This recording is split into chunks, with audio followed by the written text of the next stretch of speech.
Hello, everybody, and thank you for joining us for today's Coffee with Kevin. My name is Amy Dressel, and I have the pleasure of being your moderator today.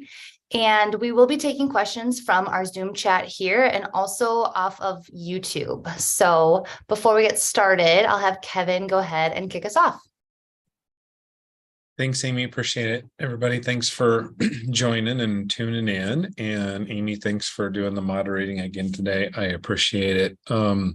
Before we get started with questions and to give you time to formulate your questions to send in, I want to start with the first thing that is probably very close to top of everybody's mind, and that is recognition of the horrible tragedy that's happened at our sister institution up at the University of Idaho. I can't put into words what it means. It's the tragedy that all of us in higher education lose sleep over, is what would happen if we had something happen on our campus to our students, and the empathy that we are all feeling for what's going on, for the loss the 4 students and their families and their friends and that entire campus. So that everybody knows, we are planning to do a recognition and memorial for that tomorrow before the football game. We are playing the University of Idaho. The University of Idaho wanted to go forward with the game. A semblance of normal was what they wanted to do, and so we are going forward with that. We'll be doing some recognition of that tomorrow. And our marketing communication department has done a great job working with the University of Idaho to create the remembrance that we're going to do. And I just appreciate everyone's effort, and our hearts go out to them. I've spoken with their president several times. And a time like this, we all pull together and remember we're all in this together, and we stand together on things like this. And appreciate the outpourings that I have heard and the other support. And so as a community, I know we're all in this together. So thank you for your support and empathy for what's going on up there. And with that, Amy, we'll go ahead and turn it over for us to start our normal session. Sounds good. You guys, we've been on Zoom for many years now, but I'll go ahead and drop our instructions on how to submit questions. You can do them anonymously to me directly, or you can do them to everybody, of course. And like I said, we're also taking questions from YouTube. So it looks like we have a couple questions coming in. Let me formulate them for you into a question.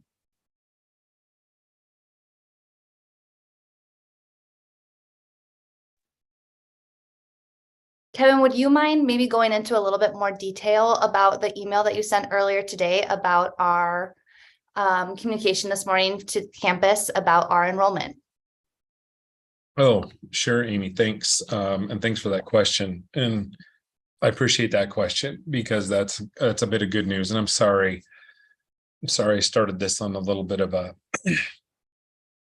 down note, but I thought that was important for us to address. But this is good news.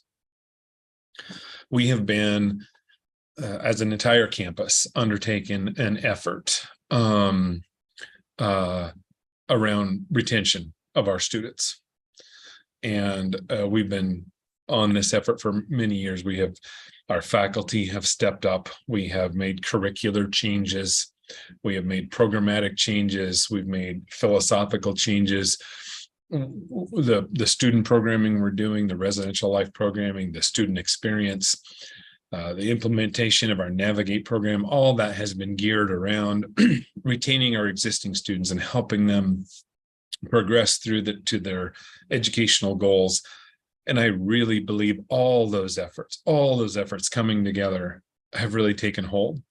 So as we analyzed our enrollment after we announced it about a month ago, and then when you get into the details of analyzing where our enrollments are, our retention rates in so many areas have gone up, and they've gone up significantly over the last couple of years. And I think this is really worth, one, acknowledging, two, celebrating that all of us have been involved in this at every level of the institution, faculty and staff alike. to move our retention rates as our core mission of helping these students better their lives through education. Our first year freshman student retention rate is up over 7%. And for me, a couple of the others that just really hit home is our retention rates of Idaho resident students is up significantly. And of first generation students is up almost 10%. Those hit home because those are me. And those are so many of the students we serve. Our undergraduate population is 90% resident students. And so many first generation students that we are their one shot at higher education, because this is what we do at Idaho State University. And to have those numbers move so significantly is success for all of us. And I'm so happy with that and so excited about that. And then to see what that has done to some of our historically underserved populations to move the needle even higher.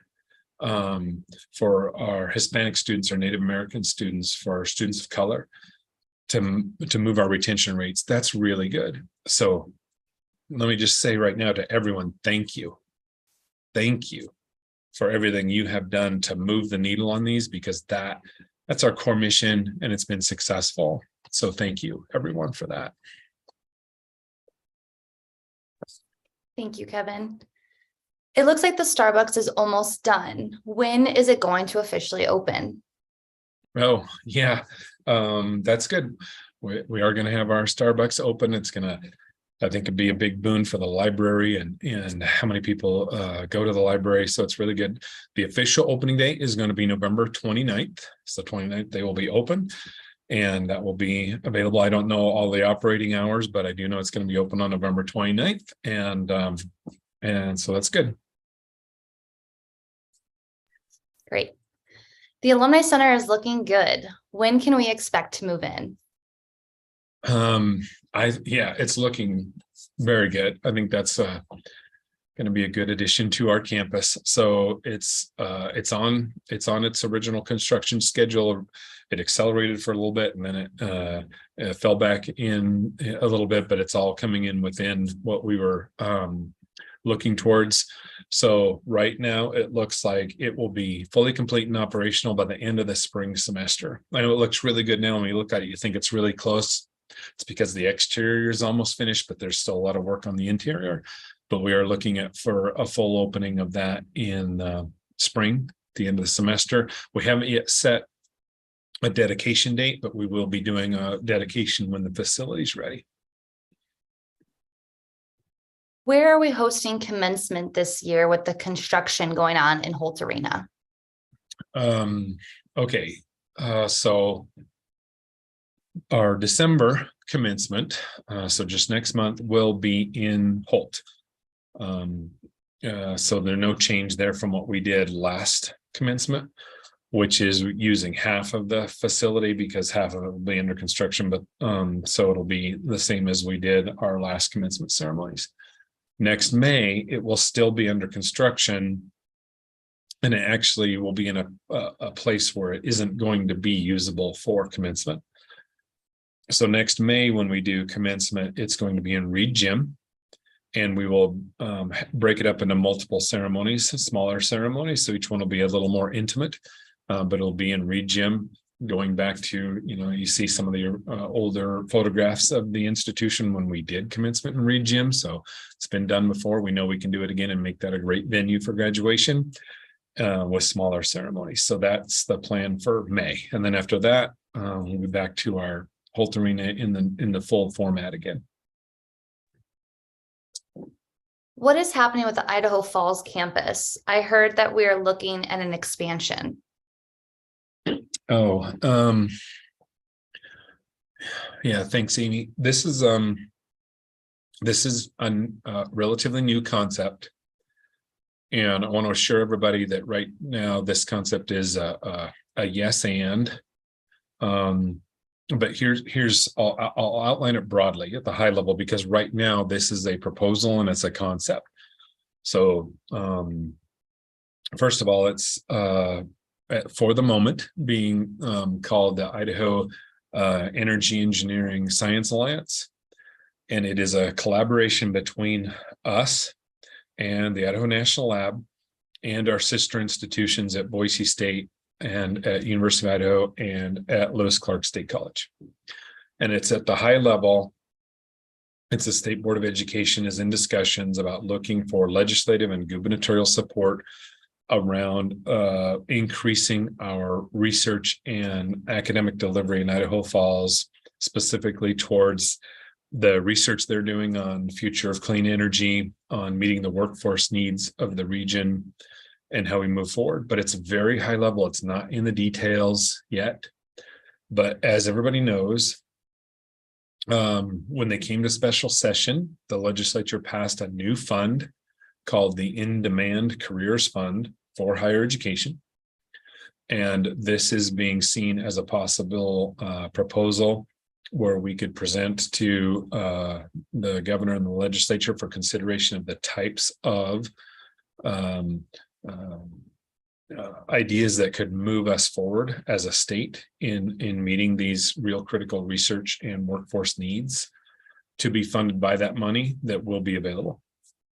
Now, as I said, the details are not all there yet, and there's a lot of work to be done. And we'll be talking with faculty and staff about what those are and developing them together when we get there. But right now, it's a high-level proposal.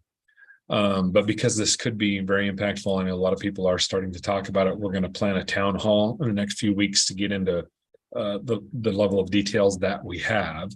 So if you do have more questions on what this is, please tune into that town hall so that we can share what we have at the time. Just knowing that right now, it's a high-level concept. So that's where we are on that right now.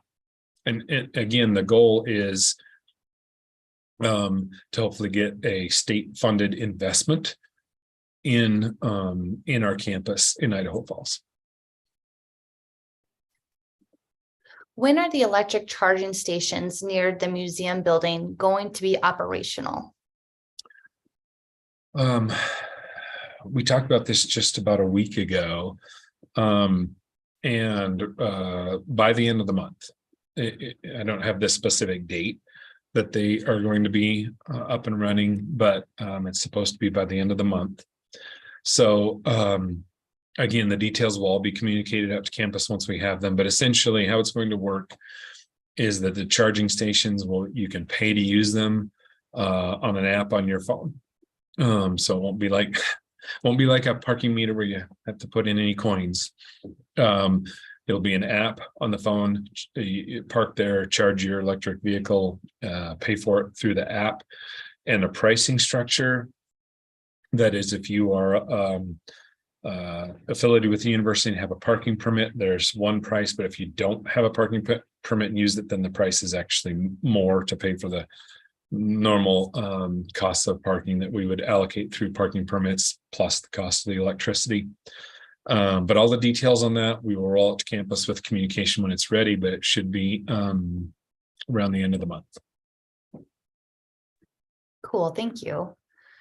Any updates on the Reed Gym swimming pool? The last I heard, it is still closed. Well, this is one of the issues that I get a lot of questions about. The popularity of the swimming pool became very evident when we weren't able to use it anymore. Okay, keep in mind, yes, it is unfortunately still closed. The price tag to fix it is it's pretty high. And I think people need to understand this was not a small fix. So one of the things that we have done, the state of Idaho made available last legislative session a pool of money, an account of money to use for deferred maintenance, meaning items on your campus that it isn't about new upgrades or building something new, but it's piece of equipment or a building that has a deferred maintenance problem. And they created a fund to help the universities fix those. So we put that on our list to get funded so that we would have access to state funds to be able to fix that. Now, we hope to use that to get that done, but the state hasn't yet approved all of the items that are on that list and then released that funding for us to get moving. But as soon as we know, and as soon as they give us the okay and the access to that funding, then the plan is to get the pool repaired and back operational. So as soon as we know more, as soon as we have a timeline, we'll let the campus know. Kevin, what is being done to address staff retention and staffing shortages at the classified and non-classified levels during this exodus from higher education that's happening worldwide? Yeah, boy, that's a really good question, and very impactful across our industry. All the articles that you see written up in higher ed and in the Chronicle talk about this. And I've talked with many of my colleagues and presidents at some of our sister institutions about this. We here at Idaho State are not immune from the impacts of the Great Recession or the Great Resignation, as people are calling it, of the economic impacts of inflation, the wage increases out in the market, particularly in private sector jobs where people are moving to. We have to acknowledge as an employer all of these challenges that we have faced with all of these economic trends. It's not an Idaho State University specific problem. It's an industry problem, but we as Idaho State have to figure out how we're addressing it. So public sector wages aren't increasing as quickly as the private sector. But we were happy that last year the legislature gave us the largest a CEC increase that we've seen, I think, in my entire time working with the state, at least in the last decade, but I think maybe in the last 20 or 25 years, the largest percentage increase the state's ever given. And the design of the way the university implemented it, a larger percentage was distributed to some of our lower paid employees to try to bring that equity pool up. We have been in discussions with HR, in discussions with the state about keeping up with the market, about giving us more flexibility on things that we don't have flexibility. For example, on our benefits package, we don't control that. That's set at the state level, but we are talking with them about trying to get flexibility. I mean, I think everybody probably remembers that just seems like it was only 2 years ago that the governor's office implemented the new maternity leave and paternity leave policy for the state. That was directly in recognition of the fact that some of those benefit packages have to modernize and get better for us to continue to attract employees. So those conversations are happening. Just know that we're trying to work on the best approach to recruiting and then retaining the great talent that we have, because we have great people and we want to attract more. And that people are talking about this and brainstorming. So it's not going unheard. It's just that these are big forces, market forces that we're trying to address. What is the student? Oh, excuse me. This is a two-part question. Okay. What is the student housing situation looking like for spring? And what can the university do to help more students find available housing so they can move to Pocatello? That, I think everybody might remember that last fall, in the couple of weeks before the start of fall classes, we actually had students who were admitted, had registered for classes and were ready to come here, but ended up dropping all of their classes because they couldn't find a place to live. It's a real problem for us. And so we do have to address it. Now, at the same time, we had construction going on in Turner, and that took a lot of our beds offline. But that construction is scheduled to wrap up in December. So that's going to free up more beds on campus as we move forward. And we'll be able to open up quite a few more rooms when that happens. And I know our housing team is working on solutions. First of all, kudos to our housing team, because a lot of those students that had that problem right before the semester, we were able to accommodate and get them into rooms. And this number is going to be wrong, so I apologize to everyone. It's not exact, but pretty sure I remember them telling me that in the last 2 weeks before school started, they housed like 70 students who were on this list saying, I can't get housing. So they really did a great job in housing. It's just the market is just such a shortage. So we are looking now at how we do, can we take some of our traditional apartment style and turn it into more like residence hall style to accommodate more students. And so I know our housing people are working on this because everybody wants those students to have a place to live. And we've, I've had people approach me and say, how come we're not doing like a public-private housing, partnership somewhere? And those are discussions we're willing to have, but that's a tricky market, and the developers are all really busy right now doing what they're doing, making a bunch of money in the private sector. But just know we're talking about that, and we are working on it. And to our housing people, great kudos are warranted because they're working really hard on this.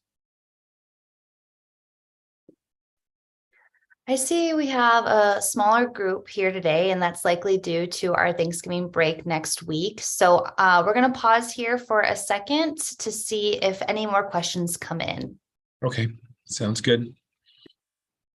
I think this might be the first time we've ever done a coffee with Kevin over lunch hour, 1, and then 2, combination of lunch hour and then the Friday before a holiday break. So not surprising if we have a smaller turnout and less questions today, and that's okay.